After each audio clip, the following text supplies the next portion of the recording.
ఏపీలో ఇప్పటికిప్పుడు ఎన్నికలు జరిగితే సీఎం ఎవరవుతారు? Chandrababu CM, Jagan CM? మీ అభిప్రాయాన్ని కామెంట్ రూపంలో తెలియజేయండి.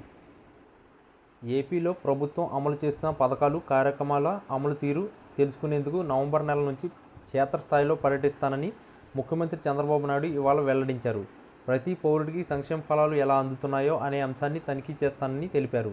సచివాలయంలోని ఆర్డీజీఎస్ కేంద్రంలో ప్రభుత్వ సేవలో సంతృప్త స్థాయి సహా రియల్ టైం గవర్నెన్స్ పనితీరుపై అధికారులతో సమీక్షించారు.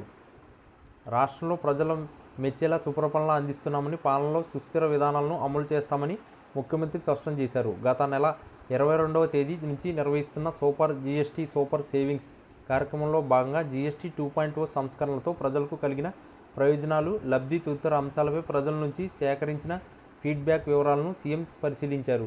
నిత్యావసరాలు, ఇతర ఉత్పత్తులపైన పన్నులు తగ్గిన అంశంపై గిరిజన ప్రాంతాల్లో మరింత అవగాహన కల్పించాలని సూచించారు.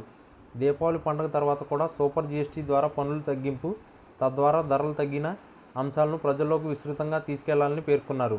జీఎస్టీ 2.0 సంస్కరణల వల్ల కలిగే లబ్ధిని స్ప్రెడ్ ద్వారా సినిమా థియేటర్లో ప్రదర్శించాలన్నారు. వివిధ శాఖల అందించే ప్రభుత్వ సేవలపై టెక్నాలజీ, డేటా ఆడిటింగ్ ద్వారా సంతృప్త స్థాయికి అంచనా వేస్తామని తెలిపారు. క్షేత్రస్థాయిలో వాస్తవాలను అధికారులకు ఇచ్చే సమాచారాన్ని పొంతన ఉండాలన్నారు. సామాన్యుడికి మెరుగైన సేవలు అందించడమే లక్ష్యంగా పనిచేస్తున్నట్లు తెలిపారు. వన్ గవర్నమెంట్ వన్ సిటిజన్ అన్న విధానాలతో సమర్థవంతంగా ప్రజలకు సేవలు అందించామన్నారు. దీనిపై నవంబర్ మొదటి వారంలో మంత్రులు, కార్యదర్శులు, కలెక్టర్ పనితీరును మదింపు చేస్తామని తెలిపారు.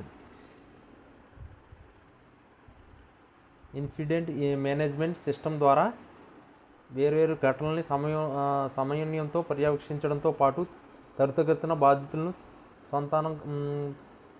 చర్యలు తీసుకోలేగా ట్రాఫిక్ చలానాలు పేరుతో వాహనదారులను ఇబ్బందులు పెట్టవద్దన్నారు.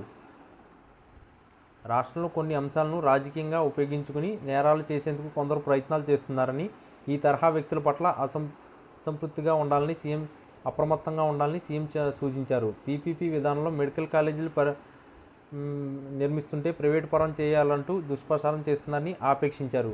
పీపీపీ ద్వారా వచ్చే మెడికల్ కాలేజీల్లో పేద విద్యార్థులకు అదనంగా మరిన్ని సీట్లు అందుబాటులోకి రావడంతో పాటు పేదలకు నాణ్యమైన ఉచిత వైద్యం కూడా లభిస్తుందన్నారు. అంబేద్కర్ విగ్రహానికి నిప్పు పెట్టి ప్రభుత్వంపై ప్రజల్లో వ్యతిరేకత పెంచేందుకు కూడా కొందరు కుట్రలు చేశారని, సకాలంలో సాంకేతికంగా వినియోగించిన బండారం బయట పెట్టామన్నారు. ఇప్పుడు నకిలీ మద్యం తయారు చేసి తిరిగి ప్రభుత్వంపై బురద జల్లే ప్రయత్నం చేస్తున్నారని చంద్రబాబు విరుచుకుపడ్డారు.